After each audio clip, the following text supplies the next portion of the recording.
يدرككم الموت ولو كنتم في بروج مشيدة صدق الله مولانا العظيم. قال النبي صلى الله تعالى عليه وسلم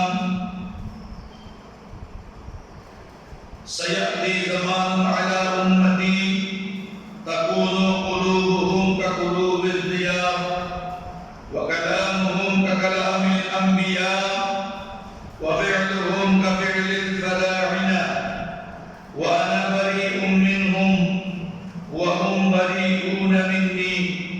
وقال صلى الله تعالى عليه وسلم ثلاثة منا الآمر الجابر والعالم الكذاب والشيخ الزاني. وصدق رسوله النبي الحبيب الكريم ونحن على ذلك من الشاهدين والشاكرين والحمد لله رب العالمين. مولاي ربي صل وسلم وبارك عليه. উপস্থিত সম্মানিত মুসল্লিন কিরাম, মুরব্বিয়ান ইজম, মাদ্রাসা তলবুল ইলম, মাসুম বাচ্চারা, পর্দার আড়ালে পর্দানশীন মুসলিম মুসলমান মা বোনেরা, রহমানি ওয়া রাহমাকুমুল্লাহ। আসসালামু আলাইকুম ওয়া রাহমাতুল্লাহি ওয়া বারাকাতুহু। ওয়া আলাইকুম আসসালাম ওয়া রাহমাতুল্লাহি ওয়া বারাকাতুহু। মহান আল্লাহ পাক রব্বুল আলামিন আকামুল হাকিমিন আলিশান দরবারে লাখ কোটি শুকরিয়া সেজদা আদায় করছি, যেই মহান রব্বুল আলামিন আমাদেরকে মায়ের সফর চাঁদের প্রথম জুমা আদায় করার জন্য মসজিদে আসার বসার তৌফিক দান করেছেন। সেই মহান মনিবের দরবারে ইবাদতের নিয়তে একবার উচ্চ আওয়াজে বলি আলহামদুলিল্লাহ। আলহামদুলিল্লাহ। সর্বগণিত লোক পড়ে দুরূদ সালাম হুজুরে কায়নাত সরওয়ারে আলম নূরে মুজাসসাম নবী মুহাম্মদুর রাসূলুল্লাহ সাল্লাল্লাহু তাআলা আলাইহি ওয়াসাল্লামের নূরানি দরবারে আল্লাহ আমাদের পক্ষ থেকে লক্ষ কোটি দুরূদ সালাম হাদিয়া সোনার মদিনা পৌঁছে দিন করে বলি আমিন। প্রিয় হাজরিন, মুহররম মাস আমাদের থেকে বিদায় নিয়েছে, সফর মাসের আগমন হয়েছে।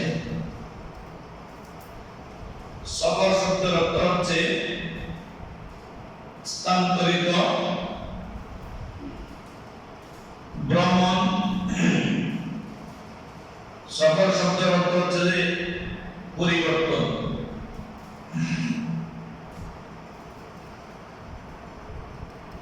মানুষের বিভিন্ন রকম ইবাদত বندگی, রিয়াজত, আল্লাহর হুকুম পালন, নবীর দরুদ সালাম সবগুলো মিলাই আমাদের যে ইবাদতের যে সংখ্যা, এই ইবাদত আমরা যে কষ্ট করে করছি, এই ইবাদত যদি আল্লাহর দরবার পর্যন্ত না পৌঁছে, এই ইবাদতের কোনো মূল্য নাই। মৃত্যু আল্লাহর পক্ষ থেকে, হায়াত আল্লাহর পক্ষ থেকে, রিজিকও আল্লাহর পক্ষ থেকে। এবং কেউ যদি রিজিক বিহীন থাকে, উপবাস থাকে, খাইতে না পারে, সেটাও আল্লাহর পক্ষ থেকে। ঠিক। কেন? আল্লাহ বলেছেন তুমি নামাজ পড়ার পরে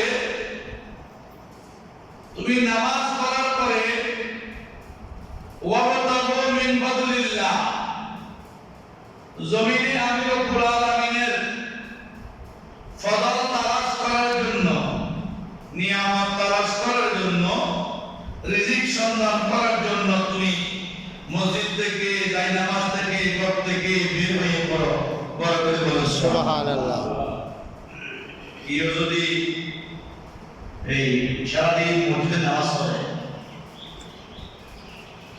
তো সে খাবার দাবার ব্যবস্থা করতে পারবে। এজন্য নামাজটা সারাদিন সিস্টেম হয়নি। আল্লাহর হাবিব এমন ভাবে নামাজের রুটিন করে দিয়েছেন যে রুটিন মাফিক আমরা যদি নামাজ পড়ি, রুটিন মাফিক আমরা যদি আল্লাহর ইবাদত করি, তাহলে রিজিকের সন্ধান সেখানে করার জন্য সুযোগ হয়েছে। সুবহানাল্লাহ। অনেক জায়গায় দেখা যায় সারা রাত ওয়াজ করে, একদম এসে নামাজের পর থেকে শুরু করে রাত 3টা 4টা পর্যন্ত ফজরের নামাজের আধা ঘন্টা ছাড়ে দেয়। এবার মানুষ কি করে, বিরিয়ানির প্যাকেট নিয়ে সুলিমা বিরিয়ানি বিরিয়ানি দেয়, অন্য অনেকগুলো মানুষের কিন্তু বিরিয়ানি দেয় না, জিলেবি দেয়, অনেক সময় বিরিয়ানি দেয়। তারা কি করে, আবার কেউ জিলেবি বিরিয়ানি হাতে নিয়ে ঘরের দিকে রওনা হয়। এই যে গিয়ে যে বিছানার সাথে পিঠ লাগাই দিচ্ছে, এক পিঠ লাগানোতে বেরিয়ে সকাল বেরিয়ে অনেকে দিনের 10টা, অনেকে দিনের 12টা, অনেকে দিনের 2টা পর্যন্ত কি করে ঘুমায়। তো সারা রাতে মাহফিল করেছে, এর কোনো মূল্য আছে? সারা রাত মাহফিলের কোনো মূল্য আছে? নাই।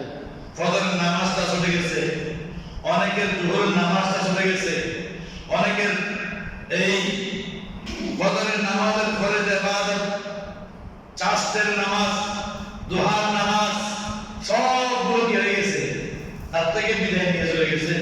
কিসের কারণে? ঘুমের মাহফিলের কারণে। এজন্য মাহফিল করার নিয়ম হচ্ছে যে সন্ধ্যার পর থেকে শুরু করে মাগরিবের পর থেকে শুরু করে রাত ঠিক 11টায় আগের মুনাজাত করে দিয়ে যার মোতাবেক সে কি হবে, বাসায় চলে গিয়ে ঘুমাবে এবং জাস্ট টাইম ফজরের নামাজ আদায় করবে। বরকতে বলুন সুবহানাল্লাহ। এই দিন রুটিন আল্লাহ রাসূল আমাদের করে দিয়েছেন। এক কবি বলেছেন, শরীয়ত